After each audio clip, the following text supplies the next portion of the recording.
Hello, Marky Dragon, also known as Marcus Eikenberry in real life, and I've got StatiK here with me. Hello, StatiK. Hey, Marky, how you doing? Good. So now we are. So StatiK is not your full name. Well, what is your name in game? My full name in game is XiT StatiK CSM. Currently a part of test right now. Mm-hmm. So other than that, I think that's about it. I have a couple different characters you may know me by, such as XiT Valkyrie Defeaty. Okay. Okay. So Marky Dragon, also known as Marcus Eikenberry in real life, and I've got Yeah, there you go. pause that. Yeah, at the very least. So okay, so you've announced that you're running for the Council of Stellar Management in Eve. And so we're talking about the game EVE Online. Many people may not know this, but there's actually a council of real players that actually helps to make recommendations for the game of changes that should be made, new things that should be brought in, or other issues. So, StatiK, tell me about what your thought is to what the Council of Stellar Management is for. So the biggest thing the Council of Stellar Management is for is relaying player feedback directly to CCP, and providing a very vast knowledge about the game to CCP, so that when they bring up an idea or a thought or something, you can easily give reasons why A, B, or C, why this is a good idea, or A, B, C, why this is a bad idea, type of thing. Mm-hmm. That's one of the biggest things, because I mean, Eve has so many players. CCP can't really listen to everyone, so if it's kind of the CSM's job to be very transparent with the player base and relate all the information that they think is important and what they think is a good idea to CCP devs. Mm-hmm. And so, what is a good example of that in the past, where you would call that being successfully done? So some of the better examples, for instance, would be even a recent one, Noobman, the current CSM for CSM 11, hosting a wormhole town hall meeting announced on Reddit and things like that, so that CCP has direct feedback from a town hall. So Noobman hosted a town hall. What a town hall is just a giant gathering. Anyone can enter. He put in his TeamSpeak information and voice their opinions. This one is specifically over wormholes, but voice their opinions over wormholes, and so he could relate that to CCP. Mm-hmm. Okay, and so they can affect change on pain points for players, or listen to really good ideas that they have for more content. Exactly. Yeah. Have you ever served on the CSM before? No, I have not. Okay, and so. Now we'll start asking some of the more difficult questions here. Okay. Don't worry, I'm not going to 60 minutes you and have the police chasing after and nab you when you admit to whatever. Okay. So, in game right now, why? Oh, your camera disappeared again. Oh, Jesus. There, it's back. Okay. Okay. So. In game right now, what is it? What is the biggest thing for you that you want to affect change on, if you're elected to CSM? My biggest, I guess, I don't know, I would say problem, but thing that I would like to improve in Eve, I guess, is content creation. I think that Eve has a tendency to kind of go into money making habit. Yeah, it's a cyclic, and you go into a money making habit. A lot of players start crabbing and mining and things like that. But we need constant content creation to get rid of some of that ISK in the economy. And so that would be probably one of my goals, is to help CCP kind of come up with better ideas for creating content in the game, bigger wars, bigger battles, and different things like that. Mm-hmm. And you talk about stuff that removes ISK from the economy. So you're hoping to affect change of things like bringing Plex prices down in game, or Yeah, bringing Plex prices down. I guess coming up are going to be some moon changes. So you're going to see T2 ships probably go up by several several million, and taking a scale economy will generally bring that down. I mean, taking a scale economy is always a good thing, in my opinion. Gold sinks. It stops the hyperinflation. Exactly, exactly. Yes. Okay.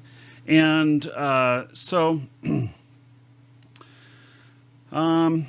what is your background in real life that you think makes you qualified for being a representative for us players? Let's see. So I am a little young. I am 21. However, only being 21, I have actually served as I guess, kind of a right hand to one of the congressmen of the United States, in Texas, in particular. So I was actually helping my congressman, his name Pete Olson, create bills of legislation in the United States. And so I think it takes a little bit of professionalism and understanding how things work to do those type of things. And I think that directly relates to having a good chance to be a good CSM, honestly. So that experience, I guess, gives you a little bit of political experience. And so do you think that'll make you a better, negotiator, diplomat, or better on how stuff should be presented to affect change, or how does that enhance your skills to directly benefit your time in the CSM? So of course, politics kind of encompasses a lot of things. I mean, you have to be able to approach a situation with an open mind. You have to be able to give constructive feedback appropriately. You can't just go out there and say like, "Oh, your idea sucks." Like that's just never going to have a positive response. So constructive feedback is definitely a must. Talking, being very transparent to lots of people, a large player base, a large population in general is very important as well, in my personal opinion.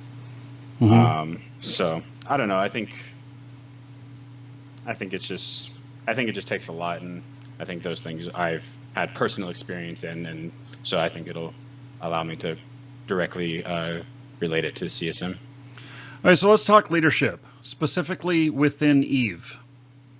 So what kind of leadership experience do you have within Eve currently? Currently, so I am, I guess I would say, a director within my current corporation, Moose Army. I'm one of the military leads.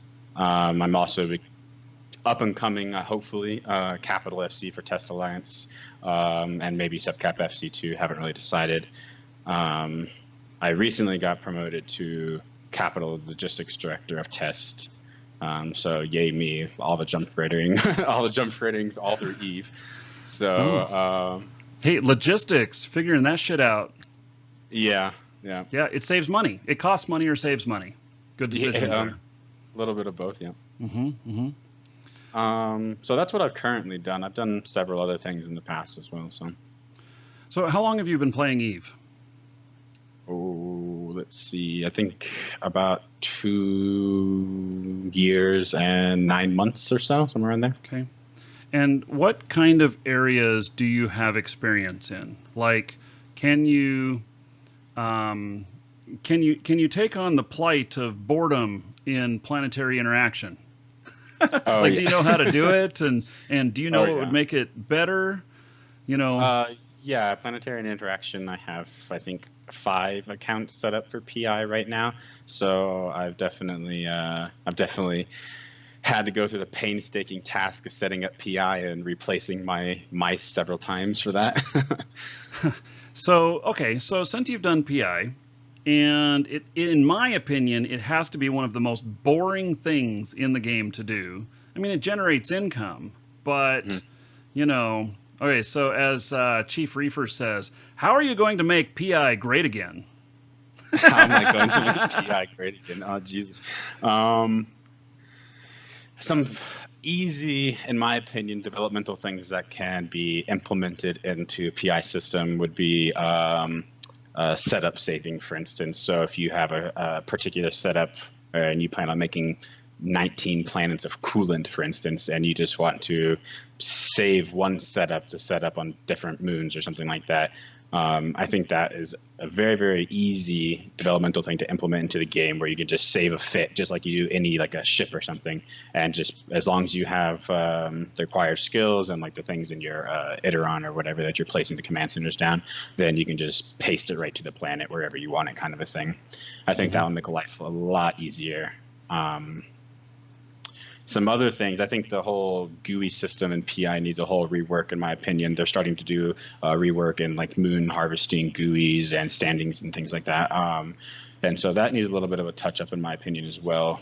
Overall, just like something that will help click less, I guess, to make that time, make it easier.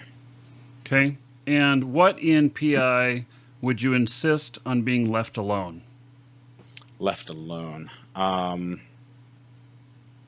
I think one of the basic things that should be left alone would be probably the scanning of the resources or where they land around the system. I think that's a pretty good idea.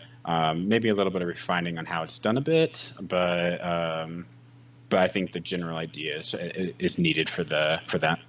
Okay. So let's go on to another subject in Eve. Ratting. Ratting. Do you know how to rat? Unfortunately, I do. Okay.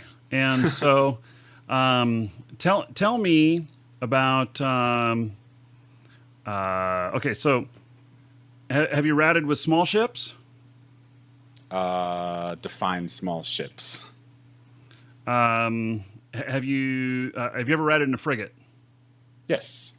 Okay. Faction warfare. Oh, but you don't rat in faction warfare, do you?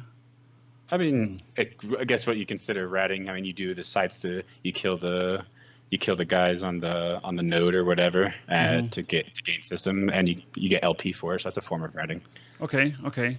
So, what is your favorite form of ratting currently? Super ratting, of course. So, okay. So, I then have to go to. So I take it you are a super pilot. I am a super pilot. Okay. Titan at all? I have a Titan. Oh, okay. And so, ratting with a super, what is that like? So, in my opinion, carrier ratting is very meticulous and tedious, whereas super ratting in particular is extremely fun, in my opinion. Super ratting just brings a whole new intensity into the ratting environment. I mean, you have to get the bombs off perfectly in order to maximize efficiency. When dreads warp in, you have to immediately call back your long fighters so that they don't kill your long fighters, and drop your cyclopses so you can insta-flap the dreads. I mean, it keeps you on your toes way faster, and I always try to make a game out of it. My goal is to get each haven done under 4 minutes to try to maximize efficiency, of course. Wow, 4 minutes. So there's about 35 million in bounties on a haven. Somewhere around there, yeah. Yeah, maybe 32 to 35, somewhere in there. And so 4 minutes. That's a pretty good clip. Yeah, I've never reached 4 minutes. My fastest has only been 4 minutes and 24 seconds. So. All right, so CCP has introduced in a couple releases back nerfs for carriers and supers in an effort to stop exactly what you've described. Yes. And so now the stats are that supers and carriers actually make up a huge amount of the income in ratting, especially in null. Of course in null. But so what would your suggestions be with super and carrier ratting be to CCP to help reduce the income that is made from those ships in ratting? To reduce the income that is made from the ships of ratting. Okay, so CCP's current take on it was to reduce fighter damage, right? What that did to the current meta was basically made all carriers and super carriers irrelevant in PvP, more or less, but didn't actually affect the overall outcome too incredibly much about the ratting or what was happening in ratting. Yeah, you get a little bit lower ticks, but not really. So one thing that I would implement or I would suggest to CCP would actually be something similar to a wormhole mechanic where you could, if you escalate it to a capital, the site would escalate to a capital with you. So in wormholes, in C5s in particular, if you can go and do a C5 site and you can just do them in remote repping rattlesnakes or something along the lines. However, if you warp in a carrier or a dreadnought or something, then they will in turn warp in an Avenger, which is very, very hard for capitals to kill. And so that would increase time that it would take for sites to be done, which would decrease the amount of ticks. And it would also mean that you would need a higher skill point based character to actually complete the site in a capital. So not necessarily a carrier, any carrier pilot could go out there and carry a rat. You might have to have a super, you might have to be a better carrier pilot or something like that. It'd be more skill intensive to actually capital rat. Do you think that you can adequately represent CCP's interests of business with the players, meaning that they are in a business to make money, and so some of their decisions are monetary based? And do you think that you can, actually, be a conveyance between CCP and the players when the players who don't understand why something new is put in and it costs dollars, as opposed to, oh my God, they're destroying the game, it's not fun anymore? And so how would you deal with situations like that? So I think the biggest thing in situations like that is probably transparency from CCP to CSM to player. Some things like fighter changes and things like that don't really affect the CCP's wallet necessarily. In some cases it does, I guess, but those are kind of dropped on the players just like overnight kind of a thing. They only had a couple days to respond, and the CSMs actually didn't know about it until like the night before. And so things like that are some, in my opinion, detrimental or like a kick in the balls type of thing to put the player base. I don't think that was maybe the correct way to go about it. So my main goal would be to be as clear to the player base from CCP as possible, or as they allow us anyways. And I think that would help that mantra of, oh my God, he is dying a lot in the long run. So let's flip that around. Now let's say I'm a player and I'm screaming about something that's going on, a change that was surprising to all of us in the game, and I have a really strong opinion. And you're hearing it from a lot of people. But you know that this opinion is not what CCP wants to hear. That you know that it's just going to piss them off if you bring it up. So how do you take the players' concerns and bring them to CCP knowing it's going to piss them off? I mean, honestly, that's the CSM's job. We're the scapegoats, right? We're going to get shot down from either CCP or the player base. It's going to happen either way. They say don't shoot the messenger. Well, that's what we're signing up for, right? So I mean, honestly, if that's what the overall majority of the players feel, and it's actually a correct analytical situation, like the player base is actually analyzing the situation correctly, then it needs to be brought up to CCP no matter what, if it's going to piss them off or not, honestly. Now, if it's something where a lot of players are kind of hopping on a bandwagon where the information might not be entirely correct, I personally would try to set the record straight and be like, that's not quite what's happening here, and try to explain it the best I could. And maybe tell CCP, like, you might need to explain this a bit better, kind of a thing. Mm-hmm.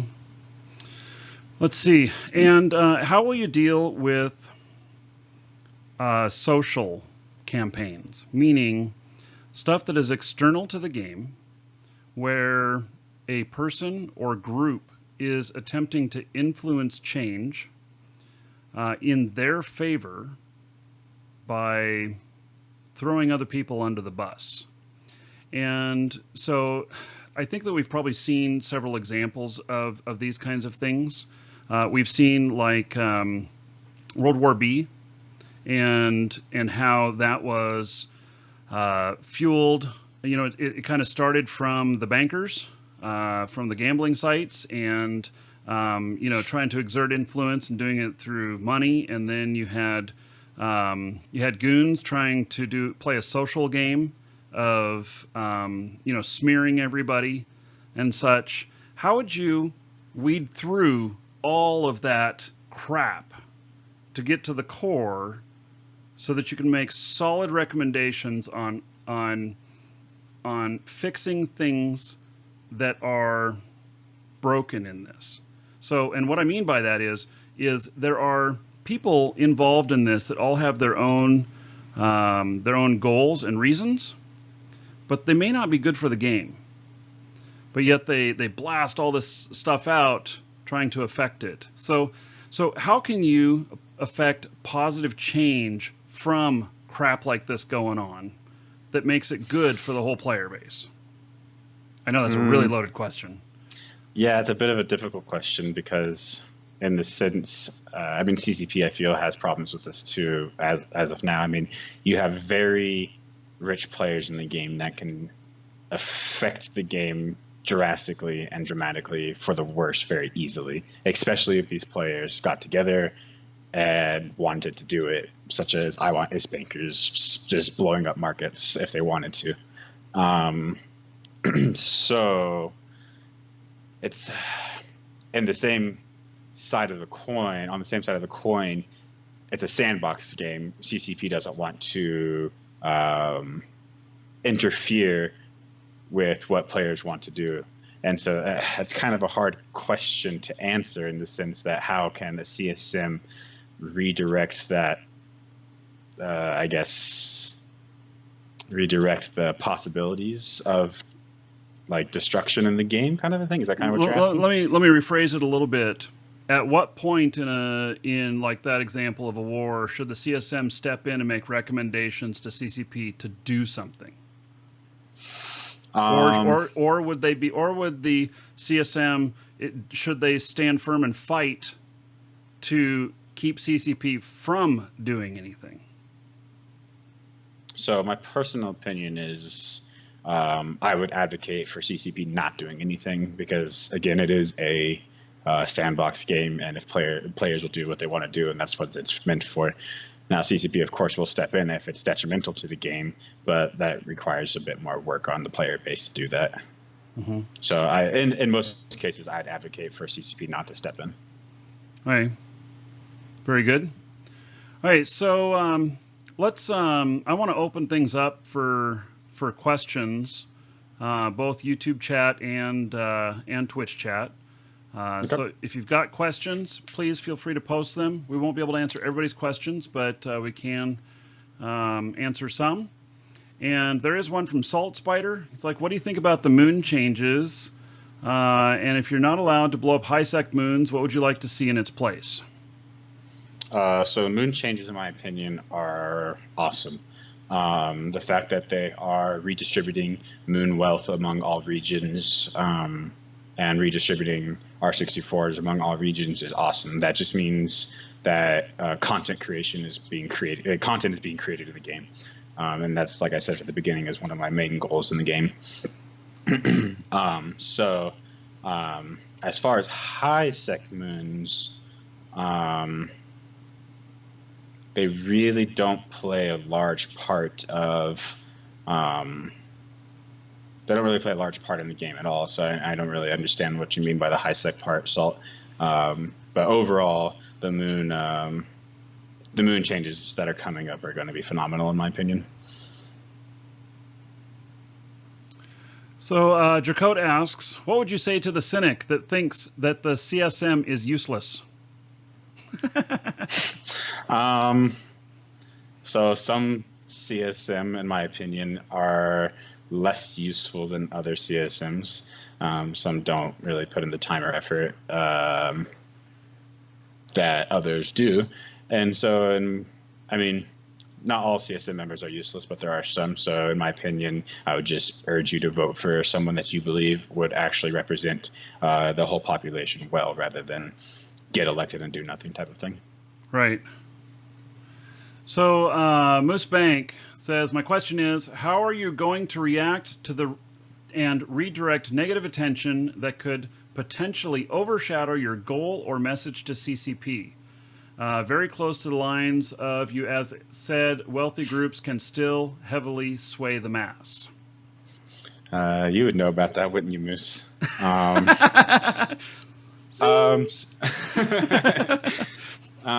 So yeah, it can do a lot of things in the game. I mean, and CSM is just real life politics.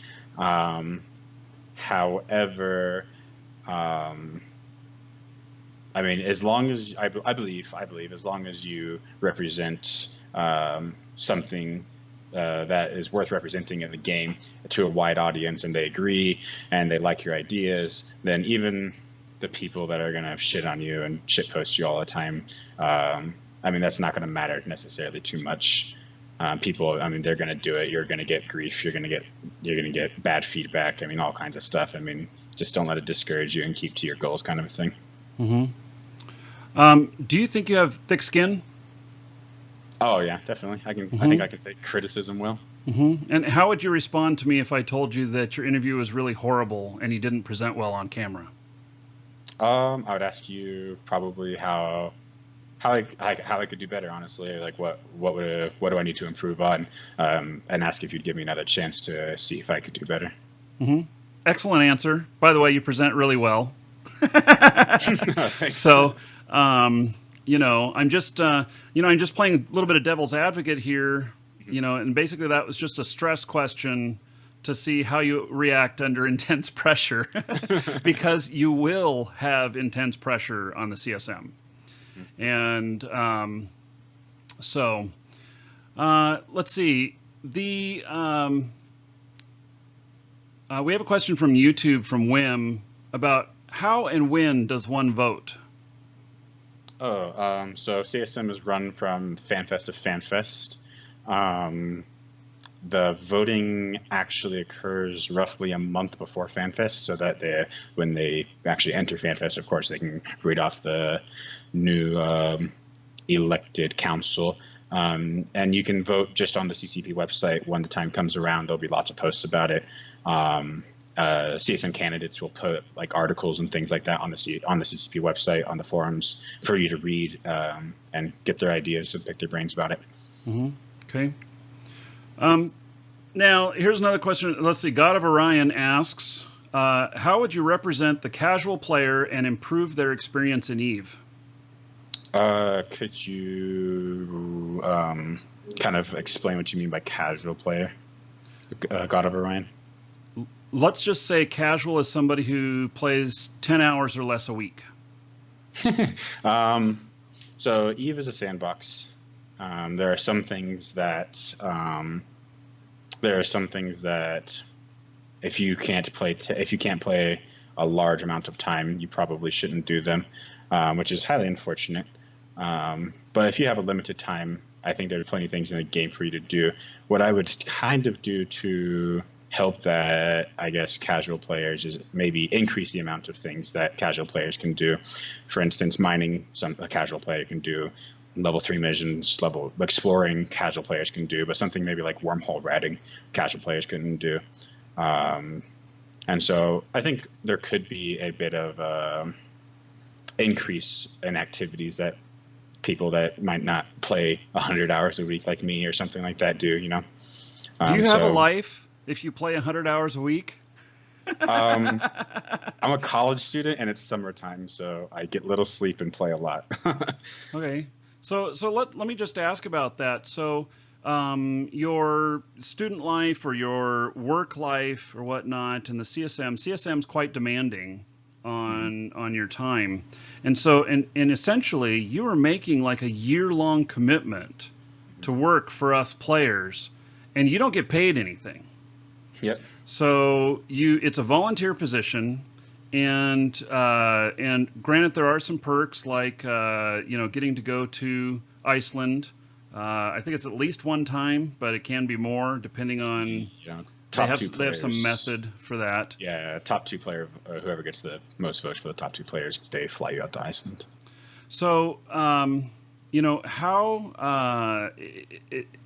are you really willing to give up for a year this commitment that you're making to the players to a video game?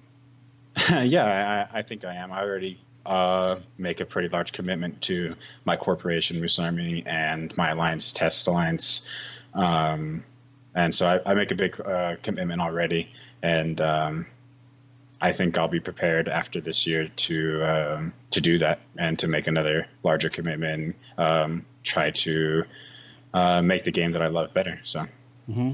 Are you studying anything in college that directly will apply to your abilities as a member of the CSM? I am an astrophysicist, or that's what I'm going. That's what I'm going to college for. So I mean, fixed space physics, I guess, in Eve. I don't know. I will have a minor in computer science, so I can always do programming things as well. As far as directly impacting Eve's game mechanic, I mean, game design is questionable, of course, because you have to redo a lot of things. Okay. So, what have I not asked you about that you wanted to talk about? Oh gosh.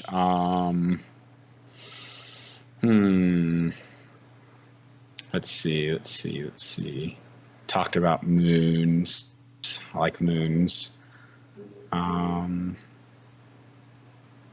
Honestly, I'm not sure. Ratting. Wormholes. We haven't really talked about wormholes at all today. Okay. So, what's on your mind about wormholes? I love wormholes. Wormholes are awesome. They make lots of ISK. Oh, we also haven't talked about station trading either. I love station trading as well. Okay. I don't know. I think some wormhole mechanics could be changed to the game. A little bit higher spawn rates of the sites in C5 and high class wormholes C5, C6. Maybe the introduction of C7 class wormholes, C8 could be highly interesting. That all of those things directly lead into content creation within the game. I mean, imagine a C7, C8 wormhole popping up. You know who's going to move there? Hard Knocks. You know who else is going to move there? Laserhawks. I mean, talk about huge, massive wormhole wars going on in the game. It would be awesome. So, station trading. That's how I made a lot of my ISK in the game. I'm very good at it. I like doing it, I guess. That's about it for that. Okay. Moosebank asks, what would you do to affect new players coming into the game? What can you do to improve the retention of new players into the game? Because I don't know what the number is, but it's a huge percentage that get in and go, oh my God, and they leave. Yeah, so of course Eve is known for its learning curve, right?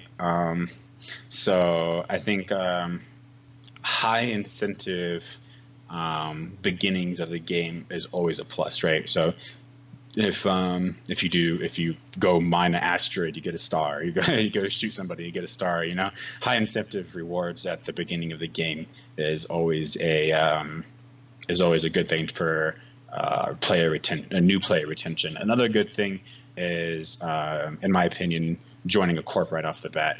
Joining some group of people that can teach you how to play quickly, so that learning curve is a little bit less steep. They are like in-game GMs and things like that you're allowed to ask questions to and things like that. But I feel like a lot of new players, of course, are a little bit afraid to ask those questions or don't want to seem like a noob or something like that, you know? So maybe a little bit more openness in that sense might help new player retention as well. Okay. So, we've gone through most of the questions here. I do want to ask you one more question. Okay. Unless something else comes in while you're answering this, that'll be about it for the interview. Okay, so give us your pitch. Why are we voting for you? Why are you the best person for this job? So I believe I'm the best person to be on the CSM Council because I have a large knowledge of the game.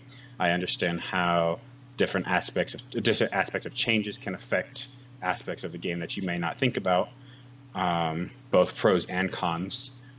And I think that I would do a good job at being very transparent from CCP to CSM down to player base and vice versa, player base CSM to CSM to CCP, so that knowledge is facilitated properly and good and well, so that everyone understands what's happening. So I think that's why I'd be best at CSM, honestly. Hi, and then it looks like one final question here. It's spawned by Moose. I'm going to change the question a little bit. And so he's like, if there was a single thing you could change in Eve, what would it be? But I want to actually change that a little bit and say, what is your one item that you will promise us right now that you're going to fight for in the CSM and do your very best to affect the change of this within the game while you're during your time as a CSM? I guess, how broad of a topic do you want? How broad of an answer do you want? I want something that you are going to achieve at your time as CSM. I'm going to kind of stick with my my opening statement and say that my overall goal that I intend to accomplish is to create more content in the game, for the better, of course. More content for the better. I think that's gonna be my answer. Okay, tweak.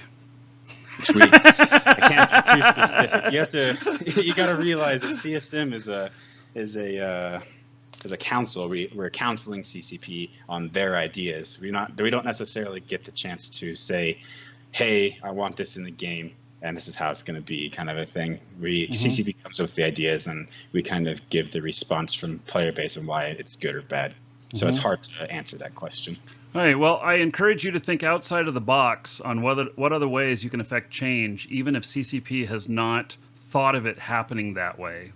That any positive actions that you can perform that enhance the game, whether it's enhancing it for the players, or it enhances the income that CCP makes off of it, and so they are able to hire more developers, which creates us more content, or it does things like increases the longevity of any players in the game, keeps the retention longer and stuff. So I highly encourage you to think in terms like that for the overall health of the game. And it would be really cool to see 10 years from now in the game, we could say, oh, StatiK, he lobbied for that hard. And that's why we have this here today. So I encourage you to think in big terms like that. Okay. And and I wish you all the luck. And thank you. Yeah. I do have one request real fast. Okay. I would like everyone in the Twitch channels that is currently logged in, YouTube, everyone that's currently logged in or that you're hosting, to message Darvane, DARVANE, message him to get back on and start streaming again. Okay? Everyone message him right now.